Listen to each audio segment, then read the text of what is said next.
Salam sejahtera, terima kasih karena bersama dengan saya di Nazilin Unity Channel. Ulasan kali ini paling panas sekali, ditulis oleh Dr. Sahnur Basri. PAS gagal sebagai pembangkang bertamadun. Wah, ini panas dan pastinya mendapat perhatian ramai.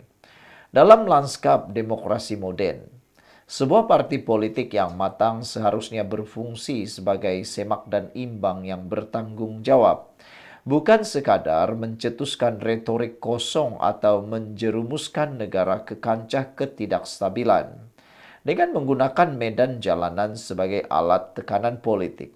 Malangnya, Parti Islam Semalaya atau Semalaysia PAS sekali lagi menunjukkan wajah sebenar mereka. Bukan sebagai pembangkang yang membina, tetapi sebagai pencetus kekacauan.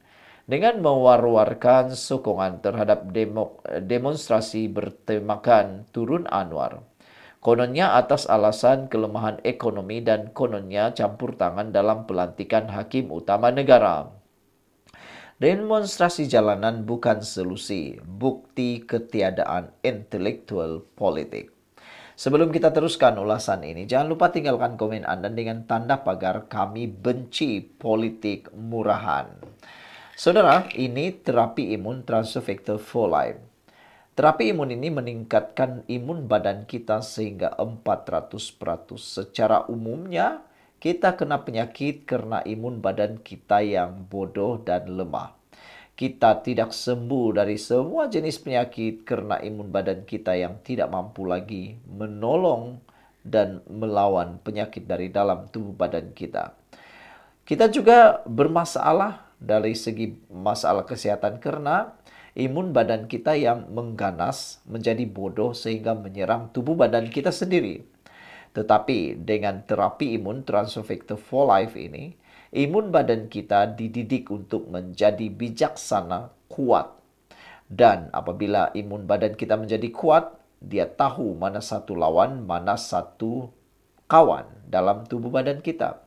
Apabila imun badan kita menjadi bijaksana, dia menyembuhkan kita, menolong kita melawan penyakit sehingga kita jadi sembuh dan kuat semula. Dapatkan terapi imun ini melalui nomor telepon yang tertera, WhatsApp dengan segera. Saudara, kalau Anda sudah menonton video ini sebanyak 2 kali dengan terapi imun ini, dengan produk ini, bermaksud Tuhan sedang memberikan jalan, mungkin jalan untuk penyelesaian masalah kesehatan Anda. Jangan tunggu lagi, dapatkannya segera selagi Anda mempunyai masa. Ingat, bertangguh musuh Anda yang paling penting. Saudara-saudara sekalian, demonstrasi jalanan bukan solusi, bukti ketiadaan intelektual politik. Apa yang diperlihatkan PAS bukanlah tanda keberanian politik, tetapi kegagalan mutlak mereka untuk berfungsi dalam kerangka demokrasi berparlimen. Jika benar mereka mewakili suara rakyat dan kononnya mempunyai idea bernas, kenapa tidak mengemukakan white paper, blueprint ekonomi atau cadangan pindaan terhadap dasar-dasar kerajaan di parlimen? Parlimen adalah medan yang sah dan bermaruah untuk mencabar dasar kerajaan. Namun PAS lebih gemar memilih jalan singkat, politik emosi dan provokasi jalanan, bukan penyelesaian berasaskan data, fakta, dan rasional. Bukankah ini penghinaan terhadap amanah rakyat yang memilih mereka sebagai wakil di Dewan Rakyat? Retorik tanpa hala tuju di mana blueprint ekonomi PAS. PAS dan rakan sekutunya dalam blok pembangkang sering melaung-laungkan bahawa kerajaan gagal memulihkan ekonomi.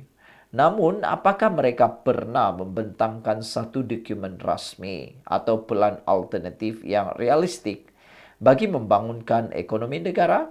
Jawapannya tidak pernah. Sehingga hari ini, tiada satu pun pelan strategi ekonomi jangka pendek atau jangka panjang dikemukakan oleh PAS. Mereka tidak pernah memperincikan langkah-langkah fiskal atau monetari, tidak pernah membentangkan reformasi struktur atau infrastruktur industri, tidak pernah menyentuh pelaburan digital atau ekonomi hijau. Sebaliknya, mereka hanya bijak mengulang frasa seperti kerajaan gagal tanpa sebarang pelan tindakan yang munasabah. Gagal sebagai legislator, diam dalam isu RUU dan reformasi perundangan. Ketika kerajaan sedang giat memperkemas sistem keadilan dan undang-undang, termasuk memperkenalkan reformasi institusi kehakiman dan RUU berkaitan mahkamah syariah, di mana PAS? Mereka tidak membahaskan isu ini secara serius. Malah, mereka gagal membuat naratif penyelesaian atau cadangan konkret bagi menambah baik struktur perundangan negara. Lebih memalukan ketika PAS bersama bersatu berada dalam kerajaan pintu belakang atau tebuk atap selepas langkah Sheraton, mereka juga gagal memanfaatkan kuasa yang mereka peroleh. Tiada satu pun dasar ekonomi besar yang dilaksanakan untuk merangsang pemulihan pasca pandemik secara menyeluruh. Sebaliknya, ekonomi negara dibiarkan meleset tanpa arah, sementara rakyat bergelut dengan harga barang dan ketidakpastian pekerjaan. Lebih mengecewakan, PAS yang memegang portfolio berkaitan undang-undang melalui Datuk Taqiyuddin Hasan ketika itu langsung tidak membentangkan sebarang rang undang-undang berkaitan pemerkasaan mahkamah syariah yang mereka laung-laungkan selama ini. Retorik RUU 355 yang dijadikan modal politik sejak tahun 2016 tidak pernah dibawa semula secara serius ketika mereka sendiri memegang kuasa. Program Jana Wibawa ketika zaman pemerintahan Muhyiddin juga tidak menghasilkan apa-apa impak positif kepada negara ketika pandemik dan pasca pandemik. Dalam isu kebebasan kehakiman, PAS juga gagal memperjuangkan dasar penting seperti pemisahan kuasa antara eksekutif dan badan kehakiman. Tiada satu pun usaha menggubal dasar yang menjamin pelantikan ketua hakim negara dan hakim-hakim kanan bebas daripada campur tangan Perdana Menteri. Ini sangat bercanggah dengan prinsip keadilan Islam yang mereka dakwa sebagai asas perjuangan mereka. Negeri di bawah PAS Perikatan Nasional tiada yang membanggakan. Jika benar PAS begitu yakin akan keupayaan mereka, maka wajar rakyat melihat semula prestasi sebenar 4 negeri yang ditakbir mereka. Kelantan, Terengganu, Kedah, dan Perlis, Malangnya. Tiada satu pun boleh dibanggakan atau menjadi modal rujukan nasional. Di Kelantan, Terengganu, Kedah, Perlis, semuanya tidak menunjukkan apa-apa yang boleh dibanggakan. Apakah ini contoh kepimpinan yang dibanggakan PAS? Bagaimana mereka mahu memimpin Malaysia jika jika negeri kecil pun tidak mampu ditakbir dengan cekap dan berwawasan? Ironi turun Anwar, fitnah dijadikan agenda politik. Demonstrasi yang disasarkan kepada Perdana Menteri Datuk Seri Anwar Ibrahim bukanlah atas dasar fakta, tetapi atas manipulasi persepsi. Anwar telah pun berusaha keras untuk menarik pelaburan, menstabilkan ringgit, memperkukuh bantuan rakyat melalui STR dan membawa Malaysia ke pentas antarabangsa. PAS tidak pernah menghargai usaha ini kerana mereka tahu kestabilan dan kejayaan ekonomi negara akan menjadi ancaman kepada survival politik mereka yang bergantung kepada kemarahan, kebencian dan sentimen. Mereka hidup atas kegagalan dan akan sentiasa menolak kejayaan kerana kejayaan tidak menyebelahi mereka.